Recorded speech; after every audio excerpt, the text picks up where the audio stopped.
desarrollo hasta llegar al nivel físico. Lo primero que ya empieza a desarrollarse como instrumento es el físico. Es el que primero se desarrolla. Lo podemos ver entonces en la evolución, un ser primitivo. Tiene un cuerpo físico, tiene manos, tiene ojos, tiene oídos, ¿no?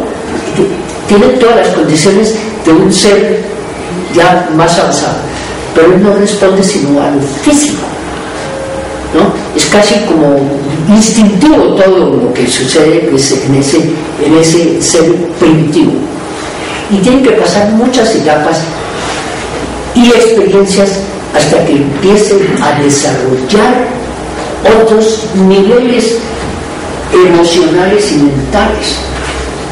Empiezan a construirse sus cuerpos emocional y mental, pero el primero que se desarrolla es el físico, y ahí se tiene el máximo de experiencias. Poco a poco se desarrolla entonces ese sentido emocional y el mental concreto. Lo de arriba no, se nos olvida que somos seres espirituales, eso se nos ha olvidado desde hace millones de años, ¿no? Entonces entramos nuestra vida en lo físico, y eso ha sido importante, porque al poner atención a lo externo, el ser se desarrolla por el deseo. El deseo cumple una función fundamental. Sin deseos el hombre no hubiera evolucionado, ¿no? Pueden ser deseos que vemos ahora inconvenientes, pero tuvieron su papel para ese desarrollo. Pero eso se me puede volver una necesidad, ¿no? Yo lo vuelvo una necesidad. Entonces yo tengo $1.000 millones, pero no es suficiente y quiero más. Entonces lo vuelvo una necesidad, ¿no es cierto? Aunque eso no sea necesario, ¿no? Pero el deseo de acaparar, digo, yo me siento seguro si acaparo, ¿no es cierto? Pero ¿será necesario que yo acapare tanto para sentirme seguro? ¿No? Pero entonces ya sería la necesidad de seguridad. Bueno, es otro debate. ¿Sí? Por ejemplo, el sentido de supervivencia, ¿sí, no? El temor a que algo nos suceda, ¿no es cierto? Entonces, el mantener ese cuerpo físico bien, sin que le pase nada. Bueno, son cosas que en el instinto están en el ser. Un animal también, cuando ve un peligro, busca la manera de defenderse, de esconderse, lo que sea. Es instintivo eso es natural.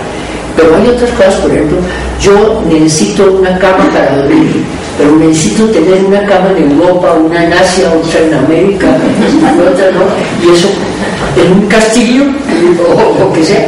Entonces yo vuelvo eso una cosa no es necesario, y lo veo como una necesidad, ¿no? Porque me comparo con otro, ¿no? Dice, no, es que este tiene aquello, yo no lo tengo, entonces tengo que tenerlo. Eso si el vecino compra uno nuevo, entonces ya dice, no, ya este carro ya no me sirve, yo necesito uno mejor que el del vecino, ¿no?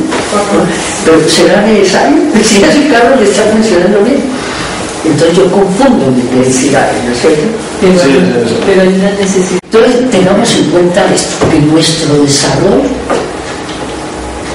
se inicia en el cuerpo físico, después se va desarrollando la naturaleza emocional para manejar los deseos, los sentimientos y demás, y después la mente concreta, que es la que usamos corrientemente en los eventos naturales de la vida. Razonamiento. El razonamiento. Sí, sí. Este nivel de la personalidad es la que más hemos desarrollado y estamos centrados en el desarrollo de la personalidad. Pero hay otros niveles superiores. La mente abstracta no la estamos usando plenamente. Hay seres que la desarrollan mucho más, esos grandes científicos, los grandes pensadores, ¿no? Etcétera, han desarrollado la mente abstracta. Nosotros, la teosofía nos ayuda al desarrollo de la mente abstracta, al tener ponernos a examinar nuestra mente concreta y sacar conclusiones superiores. Entonces ponemos en trabajo la mente abstracta. El nivel intuicional está casi virgen. Como dice la hermana, a veces tenemos vislumbres de intuición, chispazos, pero nuestra vida no es intuicional. Es decir, que la conciencia permanentemente estuviera en nivel intuicional. Los grandes seres, muchos de ellos, su nivel de conciencia normal es el intuicional. En el nuestro, el nivel más alto es el de la mente, especialmente la concreta y un poco de la abstracta. ¿Qué dice el Pero hay que poner las bases de esa ciencia. Si un individuo quiere, por ejemplo, trabajar en la física cuántica, tiene que trabajar en las matemáticas muchísimo, ¿no? Tiene que conocer muchos aspectos matemáticos que nosotros no conocemos. Para la ciencia espiritual lo mismo. Hay que poner unas bases fundamentales. Entonces no podemos decir que vamos a alcanzar nosotros un desarrollo grande si no ponemos las bases fundamentales. Entonces todo ese sistema de yoga y demás nos lleva a ello. Porque tiene que ponerse de acuerdo algún día el espíritu y la materia. Pero no lo ve tan sencillo. Un individuo puede ser un gran físico cuántico y ser un individuo torpe para manejar su matrimonio. Puede ser cruel con la esposa, puede ser egoísta, puede ser un borracho, puede tener todos los defectos y sigue siendo un gran físico cuántico, pero no un ser espiritual. Total que no creo que sea una cosa tan fácil. La teosofía nos muestra que hay que poner las mismas bases que se han puesto en lo físico en lo espiritual. Si un individuo quiere poner de acuerdo las dos cosas, no quiere decir que descubra lo último del nivel cuántico que es aquí en este universo. Tenemos los sólidos, los líquidos, los gases, y empieza a aparecer algo, a descubrirse algo de un punto desconocido. El físico cuántico llega a este punto. Todo eso es desconocido para él. Y puede seguir siendo físico maravilloso, desconociendo todo eso y no llevando una vida espiritual. Es decir, en el aspecto material lo conoce muy bien, pero conoce cómo relacionarse emocionalmente con los demás.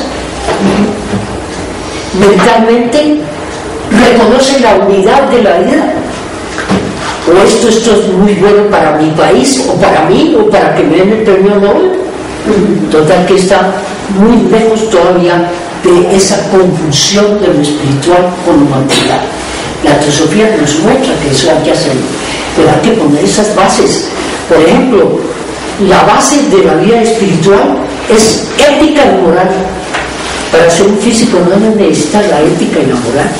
Yo no estoy diciendo que los físicos sean morales, no, sino que eso no es una base para el estudio de la física.